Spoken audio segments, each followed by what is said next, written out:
Kyrgyzstan की राजधानी Baku में जलवायु परिवर्तन पर वैश्विक बैठक चल रही है। इस बैठक का हिस्सा भारत भी है और जो बड़ी खबर सामने आ रही उसके मुताबिक भारत ने ग्लोबल साउथ के लिए सालाना 300 अरब अमेरिकी डॉलर के जलवायु वित्त पैकेज को खारिज कर दिया है।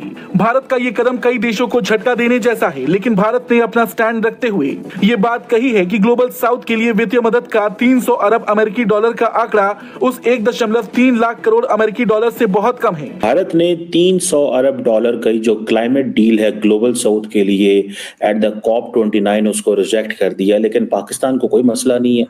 हालांकि मेरी स्टडी के मुताबिक पाकिस्तान का जो क्लाइमेट फाइनेंस गैप है that is 348 billion dollar by 2030।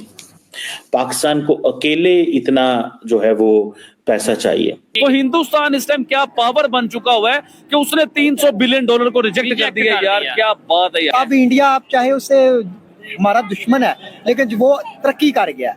उसकी मैशियत देखे कहाँ जा रहा है, वो IT में कहाँ जा रहा है। इंटरनेशनली मोदी ट्रम्प सदर बना है, हमारे वजीर आजम को उसमें मुंह नहीं लगाया, लेकिन मोदी से उसने फोन पे बात की है। वहीं नाइजीरिया ने भारत का समर्थन करते हुए कहा कि 300 अरब अमेरिकी डॉलर का जलवायु वित्त पैकेज एक मजाक है। मलावी और बोलीविया ने भी भारत का समर्थन किया है। बहरहाल द क्वेश्चन इज कि इंडिया कहता है कि नहीं, हम ये 300 बिलियन डॉलर की डील जो कि 2035 तक दी जा रही है फॉर द ग्लोबल साउथ, हम इसको रिजेक्ट करते हैं। ये एक UN क्लाइमेट कॉन्फ्रेंस जो है जो अभी बाकू अजरबैजान के अंदर हुई है, वहां पे बात हुई है। India is saying this is too little and too distant. एक आपके मुंह से सुन रहा हूँ कि हिंदुस्तान ने 300 बिलियन डॉलर रिजेक्ट कर दिए हैं। ये सिर्फ हिंदुस्तान नहीं है, इसमें और भी कंट्रीज हैं जिन्हें 300 बिलियन डॉलर की ऑफर्स हुई, मतलब सब कंट्रीज को मिला के 300 बिलियन। और ये वो जो पोल्यूशन जो हो रहा है ना, उसके लिए 300 बिलियन डॉलर की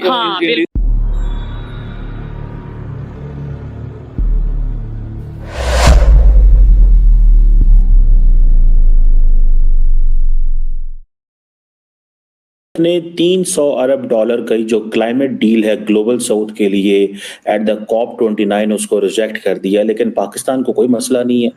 हालांकि मेरी स्टडी के मुताबिक पाकिस्तान का जो क्लाइमेट फाइनेंस गैप है that is 348 billion dollar by 2030।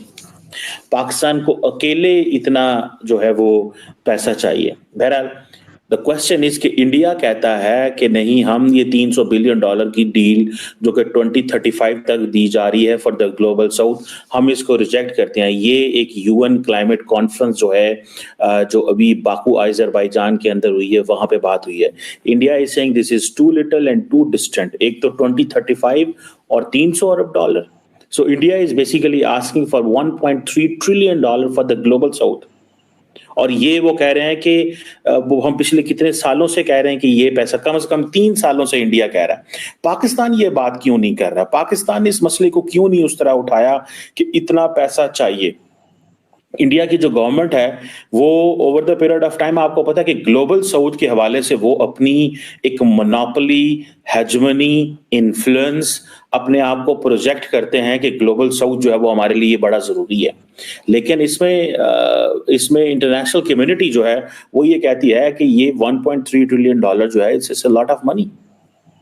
अगर इंडिया कहता है कि 1.3 ट्रिलियन यानी कि इंडिया 1000 अरब डॉलर की बात कर रहा है मजीद, और वो भी 2035 तक जो है वेस्टर्न वर्ल्ड कह रही है। आपके मुंह से सुन रहा हूँ कि हिंदुस्तान ने 300 बिलियन डॉलर रिजेक्ट कर दिए हैं। ये सिर्फ हिंदुस्तान नहीं है, इसमें और भी कंट्रीज हैं जिन्हें 300 बिलियन डॉलर की ऑफर्स हुई, मतलब सब कंट्रीज को मिला के 300 बिलियन। और ये वो जो पोल्यूशन जो हो रहा है ना, उसके लिए 300 बिलियन डॉलर की इंडिया को ऑफर हुई थी। लेकिन बड़ी बात है कि हिंदुस्तान ने इतनी बड़ी रकम, इतनी बड़ी दौलत, इतने ज्यादा डॉलर, 300 बिलियन डॉलर होते हैं, उसे रिजेक्ट कर दिया है। उसे बिल्कुल रिजेक्ट कर दिया। उन्होंने कहा जी इसे अगर 300 बिलियन डॉलर हमें देने तो प्रॉपर एक प्रोसीजर के साथ, प्रॉपर एक तरीके के साथ जो तरीका होता है उस तरीके से हमें दें। इस तरीके से हमें 300 बिलियन डॉलर आपके नहीं चाहिए। अब मैं आपको मेन मुद्दे के ऊपर लेके आता हूँ। 300 बिलियन डॉलर होते हैं, एक दफा इसे सोचा जाए 300 बिलियन डॉलर। चले आपको 300 बिलियन डॉलर के बारे में बताता हूँ। पाकिस्तान IMF से 3 बिलियन डॉलर या 5 बिलियन डॉलर के लिए नाक रगड़ता है अपनी, इवन के उनकी शर्तें भी मानता है। जो सर ये शर्तें नहीं है तो और क्या है? बिजली का रेट कैसे निकलेगा? IMF कहेगा तो बिजली का रेट निकलेगा, गैस का रेट कैसे निकलेगा, IMF से निकलेगा। ईच एंड एवरीथिंग पाकिस्तान की कोई भी चीज है IMF के रेट से निकलेगी। आपका मोटर पे गिरवी रखवा देता है IMF, हमारे PIA को गिरवी रखवा देता है IMF, यानी कि IMF हमारा दादा परदादा हर चीज IMF बन चुका हुआ है। और उससे हम 4-5 बिलियन डॉलर लेने के लिए नाक रगड़ते हैं, उसकी शर्तें मानते हैं, ईच एंड एवरीथिंग जो भी वो कहते हैं हमें मानना पड़ता है, चाहे वो हमारे हक में बेहतर हो चाहे हमारे हक में नुकसान हो। तो हिंदुस्तान इस टाइम क्या पावर बन चुका हुआ है कि उसने 300 बिलियन डॉलर को रिजेक्ट कर दिया। यार क्या बात है यार, ठीक हो गया। अच्छा आबिद भाई, आपने पाकिस्तान की बात की, नो डाउट इस टाइम भी जो पाकिस्तान की सिचुएशन है, आप इसके ऊपर क्या कहना चाहेंगे? बहुत से लोग तो बात कर रहे हैं, इवन मेन स्ट्रीम मीडिया पे भी आप देख लें या ओवरऑल सोशल मीडिया पे भी जो इस टाइम पाकिस्तान की सूरत हाल है उसके ऊपर कोई ऐसा बात नहीं कर रहा। इंडिया कह रहे नहीं 1.3 ट्रिलियन डॉलर 2030 तक चाहिए। अच्छा, पाकिस्तान अकेला इससे बहुत ज्यादा मुतासर हो रहा है। Pakistan itself is getting affected by this environmental challenges के साथ। इंडिया जो है वो बेसिकली ये जो नॉर्थ साउथ की जो डिबेट है ना, इसको वो लीड कर रहा है, ठीक है जी, वो इसको लीड कर रहा है और वो कह रहा है कि भाई हम जो है वो हम बात करेंगे साउथ की, ठीक है जी। अब आपको पता है यूएन ने बेसिकली एक फ्रेमवर्क बनाया था जिसमें 23 डेवलप कंट्रीज और यूरोपियन यूनियन वो एक जो प्लैनेट को हीट करने में और एमिशंस में रिस्पॉन्सिबल थे, ठीक है जी।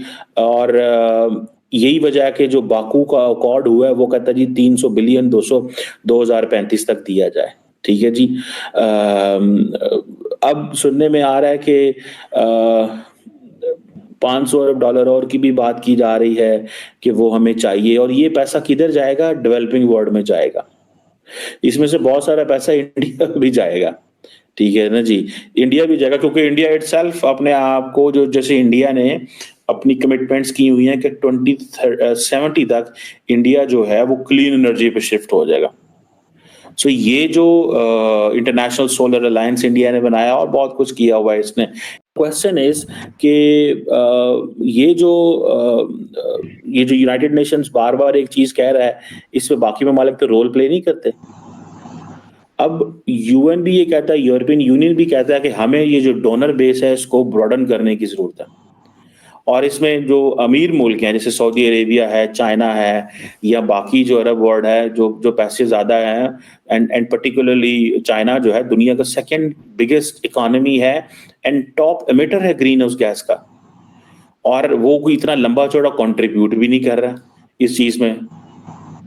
सो ये जो जिसे कहते हैं ना, ये एक चैलेंज है। क्लाइमेट फाइनेंस जो है ये हमारे लिए बड़ा एक मसला है, और हमें तो मुझे तो समझ नहीं है पाकिस्तान की लीडरशिप ने इसके ऊपर बोला क्या है और वो क्यों नहीं करते। अब फॉर एग्जांपल जो लीस्ट डेवलप्ड कंट्रीज हैं, ठीक है जी, और दूसरी तरफ एक तो लीस्ट डेवलप्ड कंट्रीज हैं, वो कहते हैं कि कम से कम मेरा ख्याल है 220 अरब डॉलर तो सालाना चाहिए।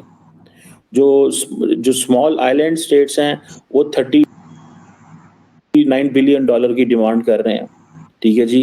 अब इसमें देखें कि ये एक बहुत बड़ी सुनने में आ रहा है कि एक बहुत बड़ा गैप है, the money which is being allocated and the money which is required.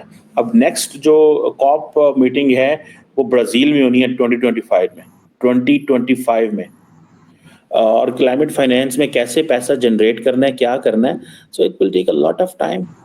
$1 trillion की शॉर्टेज है भाई, $1 trillion, who will give that $1 trillion? अच्छा, आज जैसे उधर चले जाए आप यूक्रेन में, $100 अरब ऐसे फेंकेंगे अमेरिकन और बाकी जितनी पावर्स हैं, but when it will come to humanity in terms of this, कोई भी पैसा नहीं डालेगा। वो कहेंगे ये हमारे नेशनल इंटरेस्ट को सूट ही नहीं करता। हु विल से ठीक है जी कि हम